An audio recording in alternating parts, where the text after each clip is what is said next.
হঠাৎ এলপিজি সিলিন্ডারের দাম বেড়ে যাওয়ায় দিশেহারা ক্রেতারা। সরকার নির্ধারিত 1253 টাকার সিলিন্ডার মিলছে না 2000 টাকায়ও। কারণ হিসেবে সরবরাহ সংকটের অজুহাত দিচ্ছেন খুচরা বিক্রেতারা। আর পরিবেশকরা বলছেন আমদানি ঘাটতির কথা। সরকার এলসি খোলার সুযোগ দিলে দ্রুতই এই সংকটের সমাধান হবে বলেও মনে করছেন তারা। আরও জানাচ্ছেন উষা ফেরদৌস।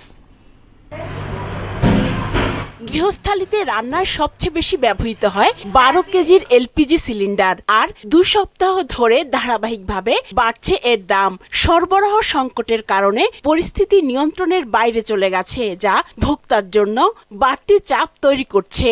অনেক বেশি কিনা লাগতেছে, অনেক গ্যাস প্রতি 800 টাকা বেশি। এখন 2200 টাকা হয়েছে, 800 টাকা। আগে তো আমরা 1600 টাকা দাও চালাইছি, এখন অতিরিক্ত বাইরে গেছে গ্যাসের দাম। সংকটে কিন্তু আমি তো পাইছি, আমি টাকা 1100 টাকার গ্যাস 2200 টাকা দামছি।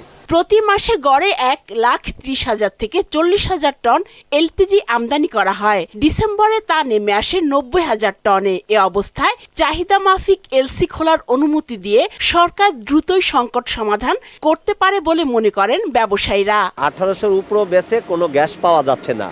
প্রায় 1 মাস কোনো গ্যাস গাজীপুর থেকে এন থেকে আইনা 2-1টা মানুষ বেচতেছে।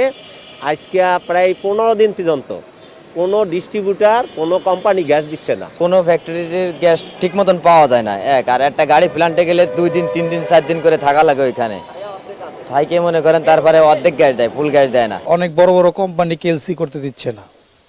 এখন আপনি যদি টাকা দিয়ে গ্যাসটা না কিনতে পারেন, বহির্বিশ্ব থেকে না কিনতে পারেন, আপনার যদি টাকার কোনো দরকার ওইখানে না পাঠাইতে পারেন, আপনাকে তো গ্যাসটা কেউ পাঠাবে না মাগনি।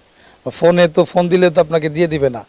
তো সরকার এই জিনিসটাই করতেছে যে এলসি করতে দিচ্ছে না। সরকারের যদি সদিচ্ছা থাকে, এটা 2 দিনের মধ্যেই সরকার চাইলেই ঠিক করে দিতে পারে। শীতের সময় বিশ্ববাজারে এলপিজির চাহিদা বেড়ে যায়, এতে দামও কিছুটা বাড়তি থাকে। এর সঙ্গে এবার যুক্ত হয়েছে এলপিজি আমদানির জাহাজ সংকট। 4-5টা কোম্পানিতে ওদের পরিপূর্ণভাবে গ্যাস আছে। এদের যারা ডিলার ওরাই মোটামুটি গ্যাস যাই পাইতেছে।